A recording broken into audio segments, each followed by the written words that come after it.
அனைத்து இந்திய அண்ணா முன்னேற்ற கழகத்தினுடைய கட்சியினுடைய அலுவலகத்தை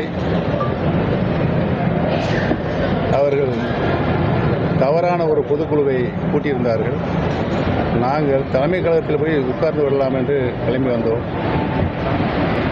எங்களை வழிமறித்து தலைமை கழகத்திற்கும் இந்தியன் பேங்க்கும் 1 கிலோமீட்டர் தூரம் இருக்கிறது. எங்களை வழிமறித்து 8 மாவட்ட கழக செயலாளர், சென்னையில் இருக்கின்ற 8 மாவட்ட கழக செயலாளர் அங்கே நாங்கள் இந்தியன் பேங்கை நெருங்கின்ற போது நாங்கள் வந்த டெம்போ டிராவலரை தாக்கினார்கள். இதுதான் நடந்த உண்மை. எங்களை தாக்கும் பொழுது அவர்களாகவே அங்கே தலைமை கழகத்திற்கு வந்து அடியாட்களை வைத்து உடைத்துவிட்டு எங்கள் மீது பழி போடுகிறார்கள். இது அனைத்தும் காவல்துறையுடைய இருக்கிறது, பதிவில் இருக்கிறது.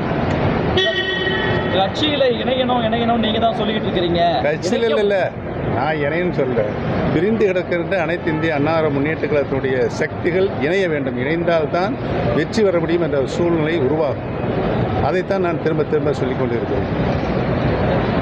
அவருக்கு அனைத்து இந்திய அண்ணா முன்னேற்ற கழகம் வெற்றி பெறக்கூடிய வாய்ப்புகள் எந்த காலத்திலும் இருக்கக்கூடாது என்று தன்னுடைய நடவடிக்கையை தொடர்ந்து செய்து கொண்டிருக்கிறார்.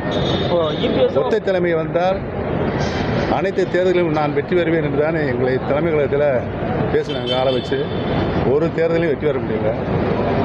அவராகவே பொதுச் செயலாளர் விலகிக் கொள்வதுதான் அவருக்கு மரியாதையாக இருக்கும். இல்லை என்றால் அவர் அவமரியாதை சந்திப்பார்.